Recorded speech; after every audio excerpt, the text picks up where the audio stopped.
Psychology के according conflict दो या दो से ज़्यादा ऐसी स्ट्रॉन्ग डिज़ायर्स या मोटिव्स होती हैं जो एक साथ सॉल्व नहीं हो सकती। आप कोई भी एक मोटिव चूज़ करें, दूसरे को छोड़ने पे आपको जो एक फियर होगा, एक एंक्शियसनेस होगी, उस चीज़ को भी कॉन्फ्लिक्ट कह सकते हैं। इसके 3 तरीके से इसे डिवाइड किया जाता है: interpersonal conflict, intrapersonal conflict and unconscious conflict. So basically interpersonal is like जब दो लोगों के बीच में कॉन्फ्लिक्ट हो रहा है, आपकी और मेरी बात नहीं मैच कर रही, और या पावर डायनामिक्स गड़बड़ है या कुछ भी। इंट्रापर्सनल अपने अंदर, अपने मन के अंदर ही जो कॉन्फ्लिक्ट्स होते हैं, जैसे कि दो गोल्स के बीच में हो सकते हैं। आपको एक इंसान से शादी करनी है, पर अगर आप उससे शादी करेंगे तो आपके पेरेंट्स नहीं मानेंगे, तो आपको किसी एक को छोड़ना पड़ सकता है। ऐसे टाइप के कॉन्फ्लिक्ट्स इंट्रापर्सनल होते हैं। इनके भी काफ़ी डिविजन्स हैं, जैसे कि approach conflicts, approach avoidance conflicts, multiple approach avoidance conflicts and avoidance conflict. एक एक करके आप एक्सप्लेन करिए इन चारों को। ओके, सो अप्रोच ऐसा होता है जिसमें दोनों ऑल्टरनेटिव्स आपके लिए अच्छे हैं।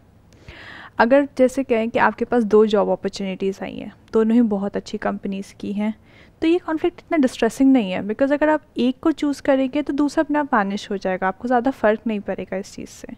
लेकिन अगर अप्रोच अवॉइडेंस की हम बात करें, तो ये वही चीज़ है कि अगर आप शादी वाला ही टॉपिक ले लें कि आप एक अपने पार्टनर से शादी करना चाहते हैं बट पेरेंट्स अगेंस्ट है, तो आप उस चीज़ को अप्रोच तो करना चाहते हैं, बट अवॉइडेंस इसलिए है क्योंकि पेरेंट्स से अलग होना पड़ेगा।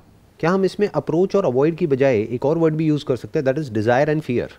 क्योंकि अप्रोच का मतलब कि हम अपने किसी गोल को या टारगेट को या किसी डिज़ायर की तरफ जा रहे हैं, अप्रोच कर रहे हैं उसको। अवॉइड का मतलब हो गया कि हम उसको अवॉइड करना चाहते हैं, जैसे कि प्लेजर की तरफ हम जाते हैं, अप्रोच हो गया, और पेन को हम अवॉइड करते हैं, राइट? तो हम इसको डिज़ायर और फियर भी कह सकते हैं, राइट? क्रेविंग एंड एवर्जन भी कह सकते हैं, डिज़ायर और फियर भी कह सकते हैं, अंडरलाइंग अगर हम उसके पीछे का थॉट देखें तो। हाँ, कॉन्फ्लिक्ट कोई भी ऐसी ही चीज़ों को कहा जाता है जो आप डिज़ायर करते हैं या आपकी नीड्स है या आपके फियर से रिलेटेड है। कॉन्फ्लिक्ट हमेशा इन्हीं चीज़ों में होगा आपको। इसके अलावा जो सबसे लास्ट अप्रोच है वो होती है आपकी अवॉइडेंस। इसमें ये है कि आपको दोनों ही चीज़ें चूज़ करने पे, एक तरफ कुआं एक तरफ खाई वाली सिचुएशन जिसे हम कहते हैं, कि कुछ भी आप चूज़ करो आपको घाटा है ही। मतलब अगर इसका एक सिंपल सा एग्जांपल दिया जाए तो आपके 2 हाथ हैं, तो आपको अगर ऑप्शन दिया जाए कि ये वाला कटवाना है, ये वाला कटवाना है, हाँ, तो दोनों ही आपके लिए प्रॉब्लमेटिक है। हाँ, आप दोनों ही नहीं चाहते हो, बट मजबूरी है, तो दोनों में से डॉक्टर तो आकर के कहेगा कि भाई एक को हम बचा सकते हैं, व्हाटएवर, तो अब क्या किया जाए, है ना? हाँ, इससे ही रिलेटेड आपके अनकॉन्शियस कॉन्फ्लिक्ट है। तो इसमें डिफ्रेंसिएशन पता होना चाहिए इंट्रापर्सनल और अनकॉन्शियस में, क्योंकि ये दोनों ही अंदर हैं दिमाग के। इसमें होता ये अनकॉन्शियस कॉन्फ्लिक्ट आपको पता नहीं होता कि आपको इस चीज़ से प्रॉब्लम है। जैसे हम बचपन से बच्चों को सिखाते हैं कि क्या कहते हैं, लड़ाई झगड़े या फिर गुस्सा दिखाना गलत चीज़ है। तो कभी अगर बच्चे को गुस्सा भी आता है या फ्रस्ट्रेट होता है वो किसी से, तो वो बता नहीं सकता क्योंकि सोसाइटी ने ये शो कर दिया कि ये चीज़ ठीक नहीं है। अब वो आपके अंदर है, बट आपको पता नहीं चल रहा कि आप क्यों, आपको प्रॉब्लम हो रही है, आप क्यों डिस्ट्रेस में हो इतना ज़्यादा, आपको क्यों परेशानी है। तो वो चीज़ अनकॉन्शियस होती है, जो चीज़ कॉन्शियस सप्रेस कर देता है। और फिर डिस्ट्रेस तो है वहाँ पे, कॉन्फ्लिक्ट तो है, बट उसका सल्यूशन नहीं मिल पाता क्योंकि आप सोर्स ही नहीं पता कर पा रहे कि क्या है। Oh, so what you are saying is, एक जो अनकॉन्शियस कॉन्फ्लिक्ट हो गया, वो बेसिकली सामने वाले को पता ही नहीं है कि कॉन्फ्लिक्ट क्यों हो रहा है। हाँ, मान लो एक फीलिंग ऑफ सैडनेस है, फीलिंग ऑफ अनईजीनेस है, या फिर कंफ्यूजन है, बट उसका रीज़न ही नहीं समझ आ रहा है कि क्यों है। हाँ, तो वो अनकॉन्शियस लेवल पे हो गया। और अगर 2 चॉइसेस हैं, साफ नज़र आ रही है, that could be related to approach और अवॉइडेंस, बट उसको दिख रही है, तो उसको हम बोल सकते हैं एट द कॉन्शियस लेवल, जिसको इंट्रापर्सनल हम बोल सकते हैं, राइट? अब इसके रूट कॉजेज़ पर अगर हम बात करें तो इसके रूट कॉजेज़ काफ़ी तरीके से हो सकते हैं। आपकी इंफॉर्मेशन प्रोसेसिंग गलत हो सकती है। एक रीज़न हो सकता है कि आपकी डिज़ायर्स जो हैं वो उनके बीच में हो सकता है कि आप कुछ चाहते हैं बहुत ज़्यादा और वो आपको नहीं मिल रहा, तो वो एक कॉन्फ्लिक्ट का कारण हो सकता है। उसके अलावा फियर्स भी एक कारण हो सकते हैं कि आप किसी चीज़ से दूर भाग रहे हैं बट वो चीज़ आपको भागने नहीं दे रही, या कोई ऐसी सिचुएशन है, उसमें भी कॉन्फ्लिक्ट एक कारण हो सकता है। इसके अलावा वैल्यूज़ का एक रीज़न हो सकता है, आपके वैल्यूज़ कुछ और हो, मेरे वैल्यूज़ कुछ और हो, और फिर उसमें क्लैश हो। या आपको लगता है कि मेरे वैल्यूज़ ऐसे हैं बट सामने वाला मुझसे कुछ और एक्सपेक्ट करता है, बट मेरे लिए करना भी इम्पॉर्टेंट है, उसमें भी हो सकता है कॉन्फ्लिक्ट। तो अभी तक आपने जो भी कुछ कहा है, अगर उसको हमको 3 कैटेगरीज में डिवाइड करना हो, तो 1 इज़ इंटरपर्सनल, यानी 2 लोगों के बीच में। एक हो गया इंट्रापर्सनल, वो है हमारे ही अपने थॉट्स दो कॉन्ट्राडिक्टिंग थॉट्स के बीच में, या थॉट्स और फीलिंग्स के बीच में, थॉट्स और इमोशंस के बीच में। तीसरा हो गया एट एन अनकॉन्शियस लेवल, कि हमें पता तक नहीं है कि वो कॉन्फ्लिक्ट हो क्यों रहा है। उसको हम इस तरीके से कह सकते हैं कि कोई थॉट आ रहा है हमारे माइंड में, कोई फीलिंग जनरेट हो रही है, बट हम चाहते हैं कि वो ना हो, लेकिन हमको यही नहीं पता कि क्यों ना हो, उसका रीज़न हमको नहीं मिल रहा है। फॉर एग्जाम्पल, किसी चीज़ को देखते एकदम से डर लग रहा है हमको, बट क्यों लग रहा है अगर उससे पूछा जाए तो उसको यही नहीं पता कि क्यों लग रहा है। हो सकता है बचपन में कुछ ऐसा हुआ कि उसको डर लगता है किसी पर्टिकुलर चीज़ से या किसी पर्टिकुलर तरह के इंसान से, या फिर मे बी इवन रिलेशनशिप से, कि बचपन में उसके पेरेंट्स के बीच में इतने क्लैशेस हुए, फादर मदर के बीच में, कि अब उस लड़की को या उस लड़के को रिलेशनशिप के नाम से डर लगता है। बट अगर उससे पूछोगे कि आपको इतनी नफरत क्यों है, तो हो सकता है उसके पास में कोई आंसर ही नहीं होगा। तो ये हो गए 3 रीजंस जो अभी आपने डिस्क्राइब करे। इन तीनों रीजंस की रूट क्या है, जड़ क्या है? अगर हमको जड़ को देखना हो, क्या वो अलग अलग है तीनों की या एक ही है? अगर हम देखें तो रूट कॉजेज वही सेम रहते हैं। आप किसी भी तरीके की कॉन्फ्लिक्ट रहे, आपके इन्फॉर्मेशन लेने का तरीका, आपके फियर्स, आपके डिज़ायर्स, नीड्स, यही रूट कॉजेज रहते हैं, चाहे किसी भी टाइप का कॉन्फ्लिक्ट हो। सो यू आर सेइंग कि जो रूट कॉज है, that could be desires, fears, hopes, aspirations, ये सब जो होते हैं कहीं ना कहीं, ये जो हमारी वैल्यूज़ होती हैं, वो सब बेसिकली इन तीनों के ही रूट कॉजेज हैं। और डिज़ायर और फियर भी हम 2 बोल तो रहे हैं, बट एक्चुअल में 2 नहीं है, एक ही है। यानी fear is the opposite of desire, अगर हम ध्यान से ऑब्जर्व करें, क्योंकि उन्हीं चीज़ों से रिलेटेड हमारे अंदर डर होता है जिससे रिलेटेड डिज़ायर्स होते हैं। फॉर एग्जाम्पल, हमारा कोई अपना है तो उनके साथ रहने का हमारे अंदर डिज़ायर है, इसीलिए उनको खोने का डर है। कोई ऐसा इंसान है जिससे रिलेटेड हमारे अंदर कोई डिज़ायर नहीं है, तो उसको खोने का डर भी नहीं है। तो हमको एक रूट कॉज मिला इन तीनों इश्यूज का, दैट इज डिज़ायर, और we can call it a self centric desire, क्योंकि desire is by its very nature self centric. वो होलिस्टिक तो हो ही नहीं सकता, because we can't perceive the whole. तो होलिस्टिक डिज़ायर नाम की कोई चीज़ नहीं है इस दुनिया में। क्योंकि होलिस्टिक में क्या आया, फिर सिर्फ ये प्लैनेट नहीं आएगा, सारे प्लैनेट्स आ जाएंगे, पूरा का पूरा यूनिवर्स आ जाएगा। तो होल को तो हम कभी परसीव ही नहीं कर सकते, तो होलिस्टिक डिज़ायर हो कैसे सकता है? इम्पॉसिबल। तो अब इसको एक एक करके देखते हैं कि डिज़ायर्स किस तरीके से कॉन्फ्लिक्ट क्रिएट करते हैं। कि जो डिज़ायर है, इसके भी हम सेंटर पर आ गए, that is the self, the me that is operating, me which is different from you, which is the root of all conflicts. So, can a person be free from all kinds of conflicts at all levels? That is difficult. We live in a very complex society. आप एक चीज़ से free होगे कुछ और हो जाएगा, फिर दूसरी चीज़ से होगे कुछ तीसरा हो जाएगा। बट अगर आपको पता है कि आपको कैसे रिजॉल्व करना है उससे, या कैसे डील करना है, ये आपको रूट कॉज भी पता है कि ये चीज़ हो रही है मेरे साथ, और आप डील करने को तैयार हो उससे, तो you can always come out of it. ऐसा तो हो नहीं सकता कि हम ऐसे सोसाइटी में रहे, हमारे साथ कोई प्रॉब्लम ही ना हो, कोई कॉन्फ्लिक्ट्स ही ना हो, कोई चूज़ ही ना करना पड़े। हमारी सोसाइटी इतनी कॉम्प्लेक्स है, पैसे कमाने हैं, ये भी करना है, वो भी करना है, और क्या कहते हैं, पता नहीं क्या क्या क्या बैलेंस करना है। बेसिकली बहुत कॉमन क्वेश्चन है कि अपनी हेल्थ में, रिलेशनशिप्स में और करियर में बैलेंसिंग करनी है एंड ऑल दैट, राइट? तो अनलिमिटेड तरह के कॉन्फ्लिक्ट्स हैं।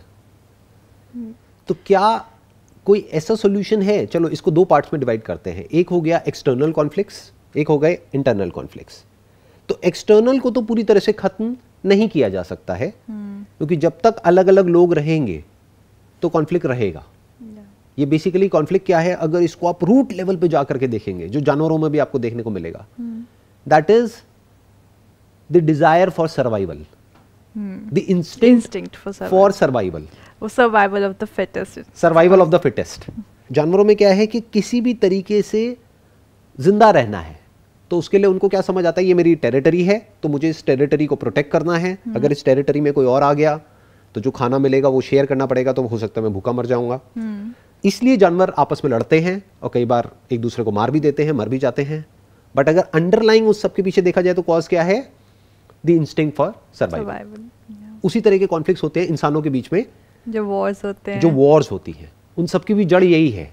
और वो गलत नहीं कह सकते हम उसको पूरी तरह से, क्योंकि हमारी अपनी एक टेरिटरी है, हमारी अपनी कंट्री है। इस कंट्री में अगर कोई अंदर घुसेगा और उसको नहीं रोका गया तो कल वो पूरी कंट्री पर कब्जा कर लेगा। बिल्कुल ऐसा है कि हमारा अपना एक घर है, हमारे घर में अगर कोई जबरदस्ती घुसने की कोशिश करेगा तो हम उसको रोकेंगे, जैसे ही रोकेंगे कॉन्फ्लिक्ट शुरू, बिकॉज वो रुकना नहीं चाहता है। तो एक है conflict in the external world which can't be avoided. For example, आप कहीं रोड पे जा रहे हो, कोई आपको अटैक करने के लिए आएगा, तो उस वक्त क्या कहोगे कि नहीं मुझे कॉन्फ्लिक्ट नहीं चाहिए? वो कहेगा मुझे आपका पर्स चाहिए, या आपकी चेंज चाहिए, whatever it is, the moment you resist तो कॉन्फ्लिक्ट हो गया, वहां पर लड़ाई झगड़ा हो गया. So the point that needs to be understood is कि बाहर हमको कई बार स्टैंड लेना ही पड़ेगा, क्योंकि रिलेशनशिप बेसिकली क्या होती है, एक पार्टनरशिप की तरह होती है, जहां पे म्यूचुअली दोनों एग्री करते हैं कुछ टर्म्स एंड कंडीशंस के ऊपर. जो फ्यूचर में कोई भी वायलेट करता है, दोनों में से एक भी, तो दूसरे को उसको रियलाइज कराना पड़ता है कि देखो ये गड़बड़ हो रही है इस रिलेशनशिप में.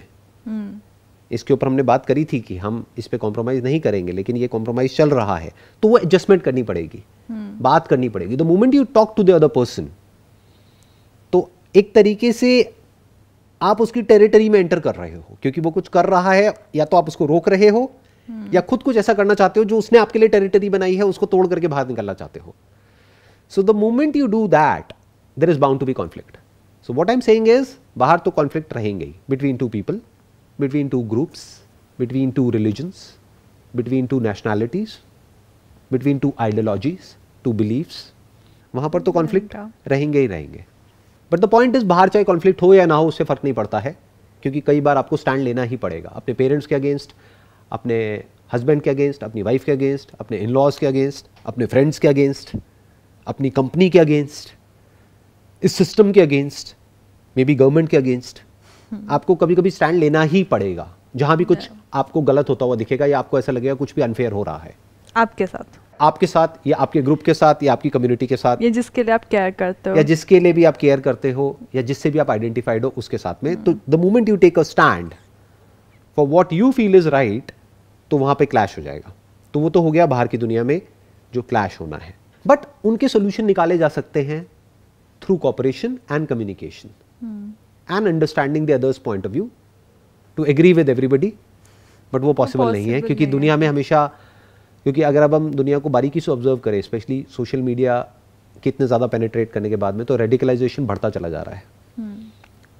बेसिकली पूरा का पूरा जो सोशल मीडिया है उसके पीछे जो आर्टिफिशियल इंटेलिजेंस है, वो लोगों को दो ग्रुप्स में डिवाइड करती चली जा रही है.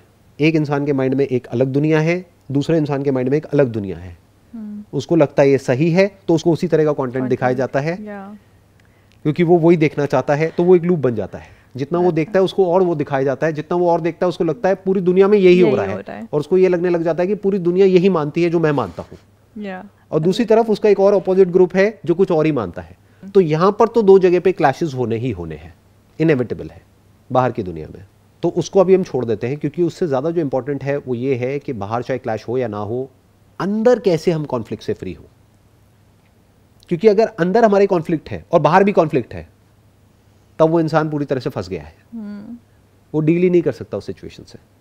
बट द पॉइंट इज, अगर अंदर हमारे कोई कॉन्फ्लिक्ट नहीं है, उसका हम सॉल्यूशन निकाल लेते हैं, तो हम बड़े से बड़े कॉन्फ्लिक्ट से भी बड़ी आसानी से बाहर आ सकते हैं या डील कर सकते हैं बाहर की दुनिया में. और एक बार को अगर हम बाहर की दुनिया को छोड़ भी दें, तो अंदर अगर हम पीसफुल हैं, तो देयर इज अ पॉसिबिलिटी कि ये जो वर्ड्स हम यूज करते हैं, happiness, bliss, peace of mind, satisfaction, mind के इसके आसपास कहीं हम पहुंच सकते हैं. तो मतलब आप ये कहना चाहते हो कि आप माइंड के चार्टर को थोड़ा कम कर दो, जिसे हम कहते हैं, और थोड़ा शांत से, ताकि मतलब बहुत बार ऐसे मैंने गुरुज को और मोटिवेशनल स्पीकर्स और ऐसे लोगों को भी सुना कि आप माइंड के चार्टर को बंद कर दो, which is not impossible directly, but हाँ आप काफ़ी कम कर सकते हो. अभी जो वर्ड आप यूज़ कर रहे हो ना, कि हमारे अंदर कॉन्स्टेंटली चैटरिंग चलती रहती है, एक शोर है बहुत ज़्यादा. कोई भी अगर अपने अंदर झांक करके देखेगा ना अपनी ब्रेन के अंदर, तो उसको नज़र आ जाएगा. कोई इंसान थोड़ा सा भी अवेयर है तो वो झांक करके देखेगा, तो अंदर उसको बहुत तरह की आवाज़ें सुनाई देंगी. एक आवाज़ कुछ और कह रही होगी, जैसे हम बोलते हैं ना मेरे अंदर की आवाज़. तो अंदर ये मत समझो कि एक आवाज़ है, अंदर बहुत तरह की आवाज़ें हैं, और उन सब आवाज़ों की आपस में लड़ाई हो रही है. अंदर एक पूरी की पूरी महाभारत चल रही है.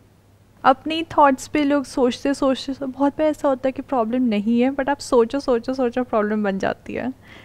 तो ऐसा क्यों होता है? इज देयर अ वे जिससे कि हम ये जो अंदर ये जो कांस्टेंट शोर चलता रहता है, कि क्या ऐसा हो सकता है कि हम जब चाहें, जहां चाहें वहीं पर, ये नहीं कि किसी पर्टिकुलर जगह पर जा करके कुछ दिन के लिए बड़ा अच्छा फील हो रहा है, हिल स्टेशन पे आ गए हैं, फिर वापस आए तो वापस वहीं के वहीं. मैं उसकी बात नहीं कर रहा हूँ. मैं कह रहा हूँ जब भी जहाँ भी आपके हाथ में पूरा कंट्रोल, कि आप जब चाहे इस चैटर को बंद कर सको, यानी एक थॉटलेस स्टेट में जा सको, a state which is free from thought, and जब चाहे आप वापस से एक थॉटफुल स्टेट में जा सको, यानी थॉट का कंट्रोल आपके ऊपर हो। फुल्ली थॉटलेस उसमें शायद जाना हर किसी के लिए पॉसिबल ना हो, बट काफ़ी उस चैटर को कम करना पॉसिबल है। लोग इसके लिए बहुत माइंडफुलनेस मेडिटेशन ये करते हैं, वो करते हैं, बहुत तरीके की चीज़ें होती है, मेडिटेशन होती है। आपने कभी प्रैक्टिकली कोई मेडिटेशन करी है? हाँ, मैं मेडिटेट करती हूँ। तो उसके बाद में क्या अंदर जो चैटरिंग होती है वो बढ़ जाती है और कम हो जाती है? मेरे साथ यूजुअली ऐसा होता है कि मैं मेडिटेशन के बाद सोने वाले उसमें आ जाती हूँ, बिकॉज माइंड इतना शांत हो जाता है कि फिर आप रिलैक्स हो जाते हो। बिल्कुल, मेरे साथ ऐसा बहुत होता है। ऐसा जो आपके साथ होता है ऐसा बहुत लोगों के साथ होता है कि मेडिटेशन कर रहे होते हैं और एकदम से झपकियाँ आती है, नींद आती है और क्योंकि माइंड रिलैक्स हो गया। राइट, बट क्या माइंड को रिलैक्स करना सोल्यूशन है? क्या उससे कॉन्फ्लिक्ट खत्म होता है? क्योंकि ज़्यादातर लोग यही करते हैं जो अभी आप कह रहे हो। हम क्या सोचते हैं इसका सोल्यूशन क्या है कि माइंड को रिलैक्स कर दो। I am not talking about that, क्योंकि that is basically a temporary escape. जैसे गहरी नींद में होता है, सब कुछ रुक जाता है, जैसा पीने के बाद में होता है, ड्रिंक करने के बाद में होता है। इसीलिए तो लोग ड्रिंक करते हैं, बट वो कुछ देर के लिए है। That is just a temporary state जिसको हम इंड्यूस कर रहे हैं किसी एक्टिविटी के थ्रू, किसी एक्शन के थ्रू, जो कुछ देर तक तो रहेगी, उसके बाद में फिर बैक टू वहीं के वहीं पहुंच जाएंगे। क्योंकि कॉन्फ्लिक्ट की जड़ तो वहीं के वहीं है ना। कॉन्फ्लिक्ट की जड़ क्या है? दो, जहां भी दो रहेंगे वहां पे कॉन्फ्लिक्ट रहेगा ना। जैसे आप अपने ही अंदर कॉन्फ्लिक्ट है, आपको दो जॉब्स हैं जो बहुत अट्रैक्टिव जॉब ऑफर्स हैं, ये आपको बाहर में किसी से वो नहीं करना, बट कॉन्फ्लिक्ट ये है कि कौन सा चूज़ करूँ उन दोनों में से। पैकेज भी सेम है, उनकी रेपुटेशन भी सेम है, एक थोड़ा सा पास है, एक थोड़ा सा दूर है, बट आपको कोई ज़्यादा फ़र्क नहीं पड़ता बिकॉज आपके पास कार है। और ऐसी बहुत सारी चीज़ें हैं। अब दोनों ही चीज़ आपके अंदर है, तो वैसे में ये तो बहुत सिंपल से। हाँ, तो अब आप ये सोचो, अभी जो आपने जॉब की बात करी, वहाँ पे हम किसी पर्सन को भी लगा सकते हैं जॉब को हटा करके। मानो दो लोग हैं, उसमें से एक को चूज़ करना है, अब किसको चूज़ करें? दोनों के अपने प्लस माइनस हैं। ऐसे ही लाइफ में कोई भी आप डिसीजन लोगे, हर डिसीजन के अपने प्लस माइनस हैं। बट मैं क्या कह रहा हूँ, वो इतना मुश्किल नहीं है, उसकी वजह से अंदर कॉन्फ्लिक्ट नहीं होता है। क्यों?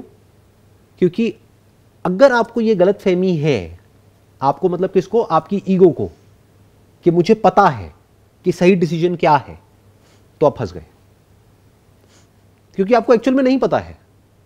Do you know it for sure कि ये दो लोग हैं, इन दोनों में से कौन आपके लिए अच्छा होने वाला है फ्यूचर में?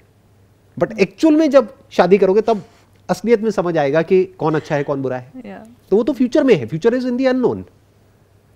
तो अगर ईगो अपनी लिमिटेशन को देख ले, what is ego? A thought about myself. मैं, मेरा, मेरे, यही तो है ना ego. Thoughts related to this. अगर ईगो इसकी लिमिटेशन को देख ले कि इस सब का ग्राउंड क्या है? Limited knowledge, limited information, limited experience, उसके बेस पे जब मैं एक्शन लूंगा, चाहे कोई भी एक्शन हो, कैसा भी एक्शन हो, that is going to be from a standpoint which is fragmented, which is isolated, which is limited, so that action is going to be limited. तो उसके जो आउटकम आएगा that will also be limited. तो what does that mean? I am not in control. लेकिन ये सुनते ही एक इंसान घबरा जाएगा, क्योंकि उसके लिए बहुत करेज चाहिए। Because once you are not in control, तो हमारे अंदर फियर ट्रिगर हो जाता है। We always want to be in control. This is the problem of the ego. Ego wants to be in control, but in reality, ego is never in control. आप देख रहे हो अभी हम क्या कर रहे हैं? हम जड़ में जा रहे हैं, ऊपर ऊपर लेवल पर नहीं। अंदर जो कॉन्फ्लिक्ट होते हैं उसके रूट में जा रहे हैं कि रियलिटी क्या है और हम चाहते क्या हैं। आप चाहते क्या हो? You want to be in control of your life, but reality क्या है? You are not in control of your life. और अभी कोविड ने तो ये बड़े अच्छे तरीके से पूरी दुनिया को दिखा दिया है। जो भी समझता था कि मैं ये हूं, मैं वो, सबका मैं एक सेकंड में धरा का धरा रह गया। So what I am saying is we are not in control. I am not in control, you are not in control, but we want to be in control. दो क्रिएट हो गए ना। ये है जड़ कॉन्फ्लिक्ट की। What should be and what is. Reality को हम कभी देखते ही नहीं है। मेरे से क्वेश्चन पूछेंगे तो क्या पूछेंगे? सर आप मुझे ये बताओ, मेरे माइंड में कंफ्यूजन है, दो डिसीजंस हैं, इन दोनों में से मैं कौन सा चूज करूं? मैं कहूंगा भाई मुझे नहीं पता। और सच ये है कि तुझे भी नहीं पता, और पता लग भी नहीं सकता जब तक तू वो डिसीजन नहीं लेगा। That is true. इसीलिए आज से हजारों साल पहले भगवत गीता में क्या लिखा गया था? कर्म किए जा, फल की इच्छा मत कर। उसके पीछे एक रीजन है, लोगों ने उसका मतलब ही नहीं समझा कभी डीपली। समझने की कोशिश नहीं करी कि क्या कहा जा रहा है, किस लेवल से क्या बात करी जा रही है। मतलब आपका कंट्रोल सिर्फ यहां तक है कि आप क्या डिसीजन लेते हो और क्या नहीं लेते, दैट्स इट। आउटकम आपके ऊपर नहीं है, आउटकम आपके हाथ में है ही नहीं, it's beyond your control. If the ego sees it as a fact, और फिर जो भी लिमिटेड इंफॉर्मेशन आपके पास में आ रही है उसके बेस पे आप एक एक्शन ले रहे हो, ये जानते हो कि लिमिटेड है और इसका आउटकम भी लिमिटेड ही आने वाला है। लिमिटेड मतलब क्या, जो भी सोच रहे हो उससे अलग आने वाला है, क्योंकि आप जो सोच रहे हो अनलिमिटेड है। आप तो कुछ भी सोच सकते हो ना, इमेजिनेशन की तो कोई लिमिट है ही नहीं, बट आउटकम उससे अलग आएगा जैसा भी आप सोच रहे हो। तो फिर आप क्या करोगे, दो जो चॉइसेस हैं उसमें से मे बी एक पेपर लेकर के उसमें बीच में लाइन खींच करके एक डिसीजन लोगे, but you will not be sure about the outcome. In other words, you will not expect about the outcome as per your own desires or fears for that matter. In this way you can be free from all kinds of expectations. It is a big part of conflict actually, the expectations, you know, मैं ऐसा करूंगा तो ऐसा होगा, या ऐसा करूंगा तो ऐसा होगा, या the expectation part. ध्यान से समझो ये expectations क्या है, जिसको हम expectations बोलते हैं। एक है reality, यानी what is, जो जैसा है सो है इस दुनिया में। अब बिल्ली चूहे को खाती है, आपको अच्छा लगता है, बुरा लगता है, उससे इस यूनिवर्स को कोई फर्क नहीं पड़ता है, दैट इज अ फैक्ट। तो अगर फैक्ट से हमको डर लगता है तो अब हमें कौन बचाएगा? ये जड़ है सारी की सारी प्रॉब्लम की। We are not looking at things as they actually are. क्या है जो हमारे कंट्रोल में है और क्या है जो हमारे कंट्रोल में नहीं है। अगर हम दोनों को आराम से देख लें, बाइफरकेट करके, स्टेप बाय स्टेप, और समझ जाएं कि जो भी हमारे कंट्रोल में है वो एक्चुअल में हमारे कंट्रोल में नहीं है, कल क्या होने वाला है वही हमारे कंट्रोल में नहीं है। अगर इस फैक्ट को हम देख ले, and if you are okay with it deep down, कि जैसा है सो है, and we are not just saying it, we are living like that, then we are free from all kinds of conflicts at all levels. इस सबसे free होने का मतलब क्या है? जो जैसा है उसको एज इट इज देख लिया, उसको बदलने के बारे में नहीं सोचा, एक्सेप्ट कर लिया, उसको एक्सेप्ट भी नहीं किया। बिकॉज एक्सेप्ट करने में क्या आ जाता है कि बहुत सारी चीजें ऐसी होती है जो हम एक्सेप्ट नहीं कर सकते। फॉर एग्जाम्पल, किसी की डेथ है, हम उसको एक्सेप्ट नहीं कर सकते ना, हो सकता है हमें बुरा भी लगेगा, हम रोएंगे भी। So I am not talking about acceptance here. एक हो गया एक्सेप्टेंस, एक हो गया डिनायल, एक हो गया अप्रोच, एक हो गया अवॉइडेंस। मैं क्या कह रहा हूं, एज इट इज देखो, जो भी हो रहा है तो चीजें बड़ी सिंपल हो जाती है। जब भी आप मैं को अलग कर देते हो ना, जो सारी चीजें ऐसे चल रही हैं, बस मैं नहीं उसमें। नॉट एग्जैक्टली, बिकॉज मैं तो रहेगा, मैं अलग नहीं कर सकते आप, बिकॉज अलग करोगे फिर दो क्रिएट हो जाएंगे, फिर एक कॉन्फ्लिक्ट क्रिएट हो जाएगा। ये भी बहुत लोग कोशिश करते हैं कि अनबायस्ड होकर के एज अ थर्ड पर्सन बैठ करके अपने थॉट्स को देखना, उससे क्या हो जाएगा? You are identified deep within, you are that, minus your thought, where are you, what are you? You are nothing but a bundle of experiences, memories and your thoughts put together.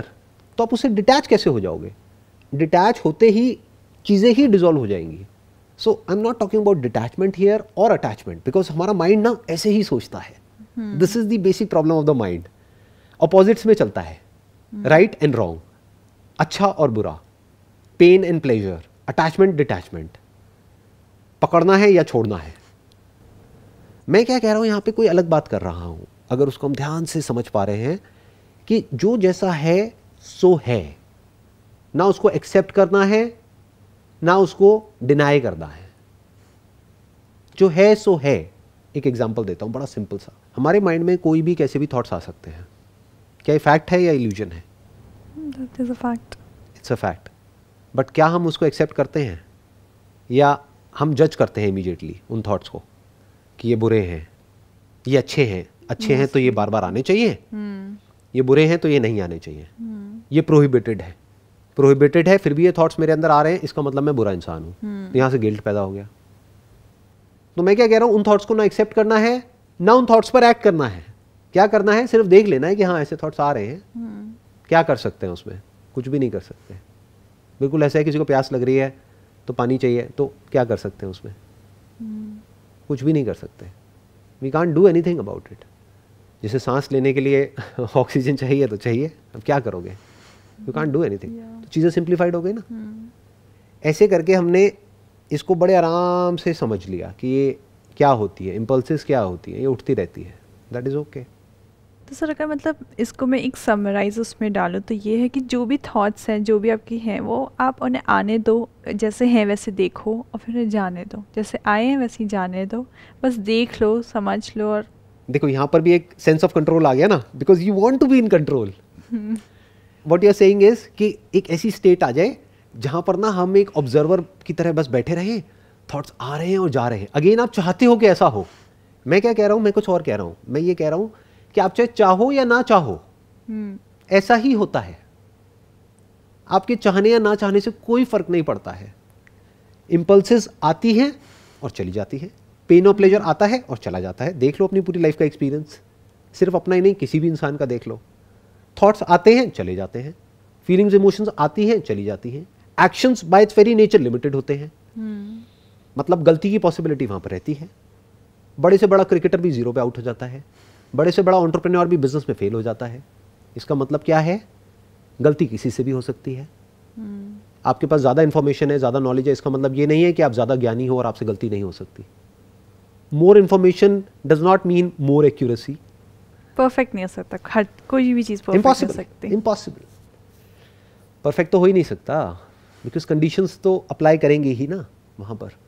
So what I am saying is कि अगर हम इस ego के सच को देख लेते हैं, इसको ट्रेस डाउन करके एट द वेरी रूट हम देख लेते हैं कि जो ईगो है ये एक्चुअल में सच नहीं है, ये झूठ है जो हमारे माइंड में प्लांट कर दिया गया है।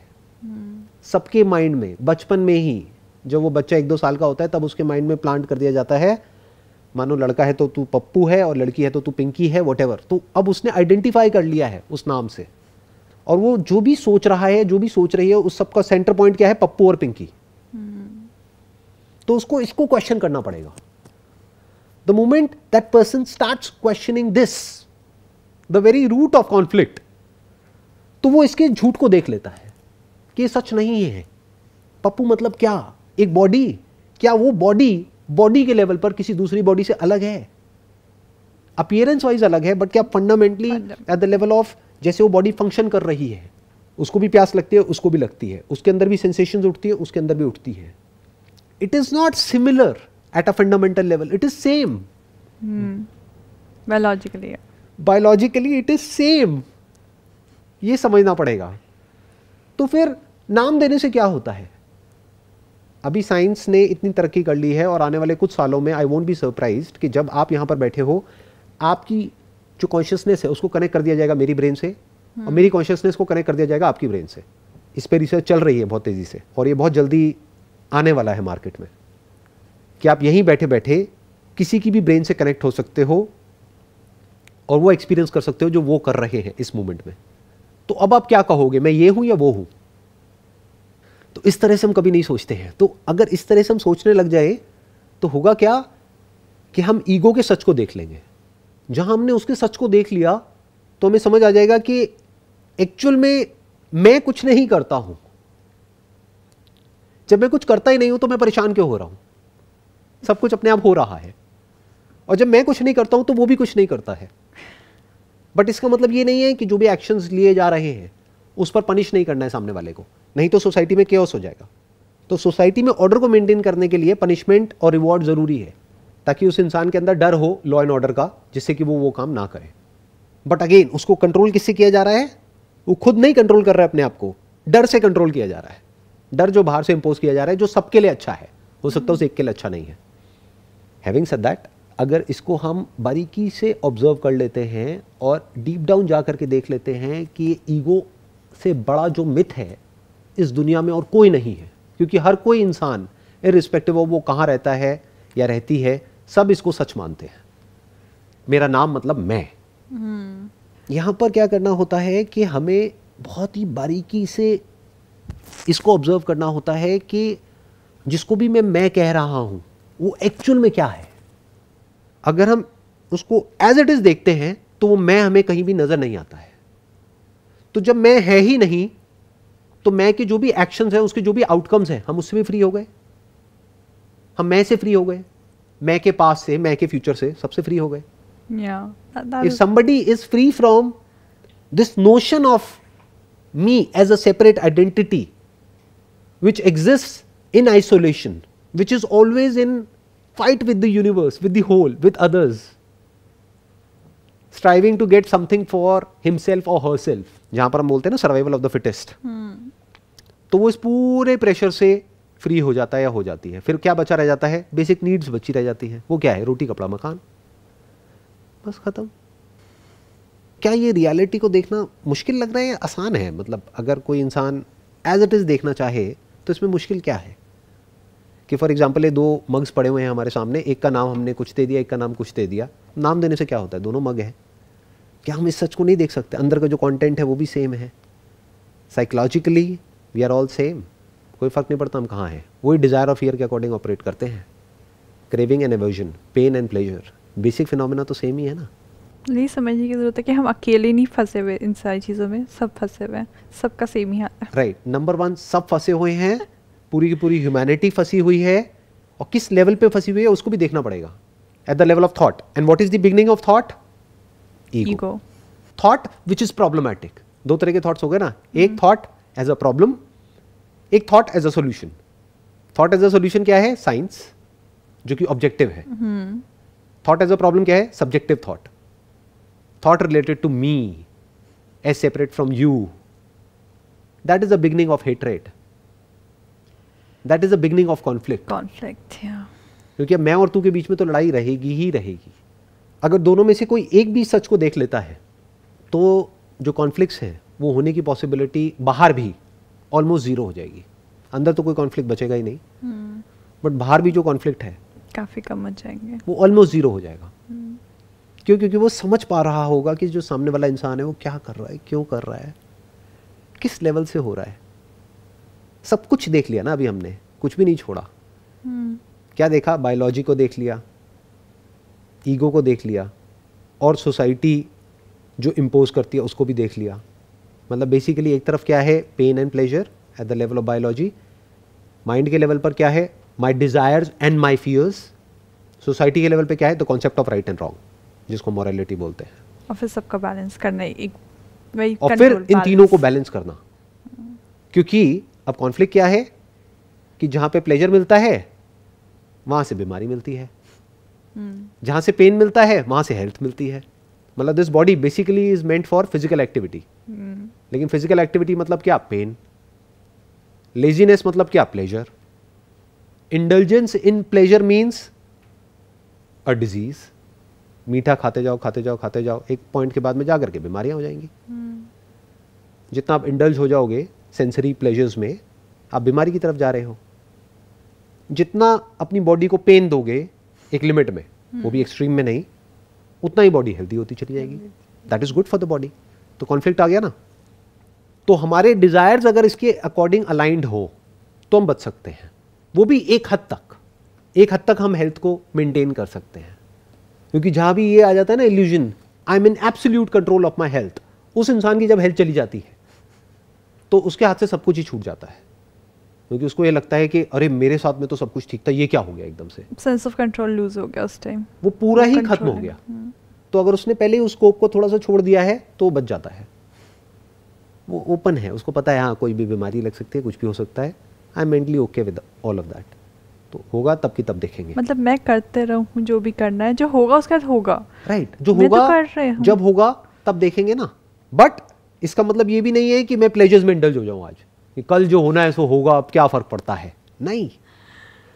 Eight your end, to resolve conflict in the future और to minimize conflict in the external world, what needs to be done is कि हमको पता होना चाहिए कि शॉर्ट टर्म में पेन को बियर करना पड़ेगा, प्लेजर्स को अवॉइड करना पड़ेगा, धीरे धीरे अपनी हैबिट्स को चेंज करना पड़ेगा. ये डिजायर हमारे अंदर होना चाहिए. ये नहीं कि एक सुपरफिशियल लेवल का डिजायर कि मुझे और पैसा चाहिए. अच्छा पैसे से क्या होगा? मैं पार्टी करूंगा. पार्टी से क्या होगा? प्लेजर्स में इंडल्ज हो जाऊंगा. उससे क्या होगा? बीमार हो जाऊंगा. और फिर बीमार होकर के सारा पैसा जो भी मैंने कमाया वो हॉस्पिटल में जाकर के दे दूंगा और मैं मर जाऊंगा. जिम में आप जाकर के देखो कितने लोग मिलेंगे, हॉस्पिटल में देखो कितने मिलेंगे. जिम में बहुत कम लोग मिलेंगे, हॉस्पिटल में लाइन लगी हुई है. उसके पीछे जड़ क्या है? वो यही है जिसकी मैं बात कर रहा हूँ. डिजायर ही गलत है.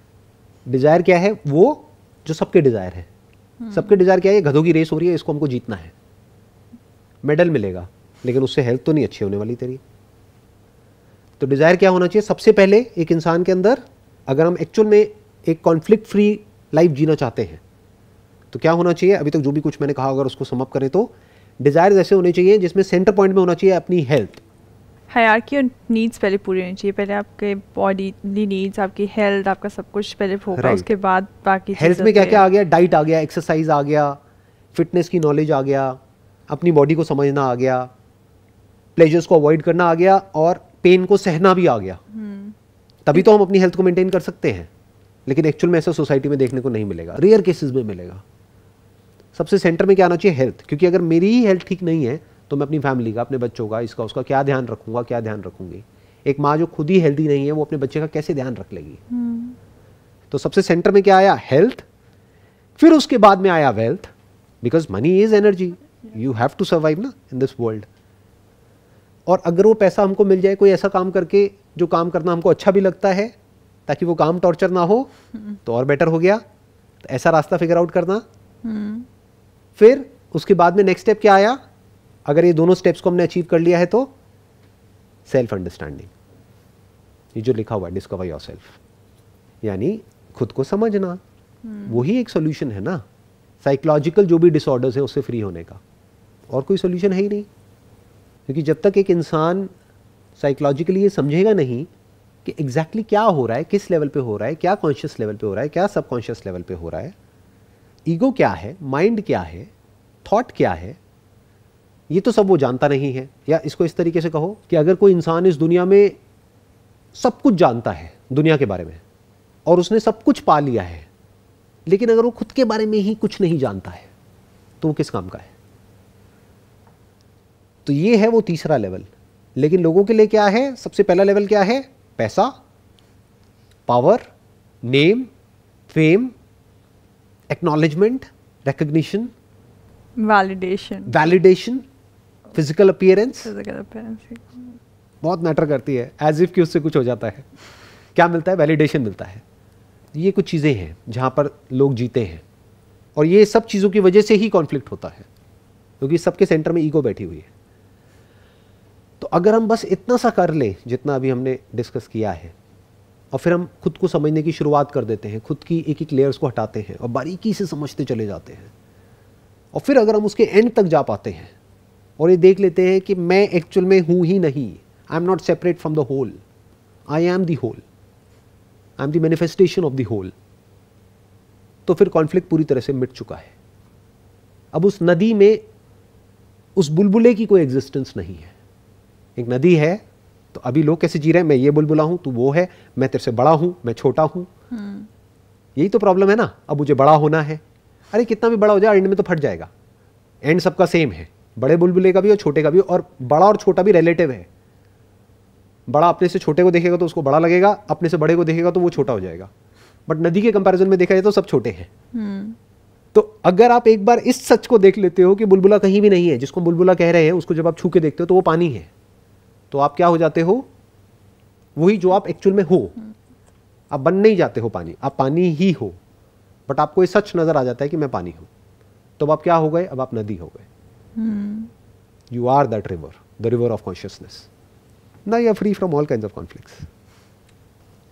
बट अब जो यहां पर चीज समझने वाली है वो ये है कि मैंने बोल तो दिया है कि जो आइडेंटिफिकेशन है विद अ बबल और अ वेव, ये जब मिट जाती है तब हम एक बहती हुई नदी के जैसे होते हैं। बट ये कैसे मिटे? क्योंकि सभी आइडेंटिफाइड है। अगर इंसान को एट अ फंडामेंटल लेवल देखा जाए तो वो बंदरों से अलग नहीं है। हमारा जो बिहेवियर है वो एक्वायर हुआ है थ्रू इमिटेशन। जैसे सब कर रहे होते हैं वैसे ही हम कर रहे होते हैं। प्लस इतने सालों से एक तरीके से हम सोचते आए हैं, तो ये अपने आप में एक अलग थॉट प्रोसेस है जिसकी मैं बात कर रहा हूं। I am not talking about making yourself better, making your ego better. लोग इस रेस में लगे हुए हैं to become something, to achieve something. उनका कोई ना कोई आइडल होता है माइंड में, और वो बनने में लगे रहते हैं पूरी जिंदगी। और फिर अंदर कॉन्फ्लिक्ट चलता रहता है, एक जो करना चाहिए, एक जो वो कर रहे हैं। What should be and what is, there is always a conflict. तो मैं क्या कह रहा हूं कि अगर ये जो मैं है इसको हम क्वेश्चन करते हैं और डीपली समझ लेते हैं कि मैं एक्चुअल में क्या है, इसमें की सारी लेयर्स को एक एक करके हटा लेते हैं, तब there is a possibility that a person can be free from conflict within. But ये अपने आप में एक बहुत बड़ा टॉपिक है, तो मे बी इसको जो नेक्स्ट हमारा सेशन होगा उसमें टच करते हैं, that is what is ego. तो अब आप इस पर थोड़ा सा स्टडी करिए कि ईगो क्या है फ्रॉम द साइकोलॉजी पर्सपेक्टिव, फिर उसको हम नेक्स्ट सेशन में डीपली कवर करेंगे। Wish you all the best, see you soon.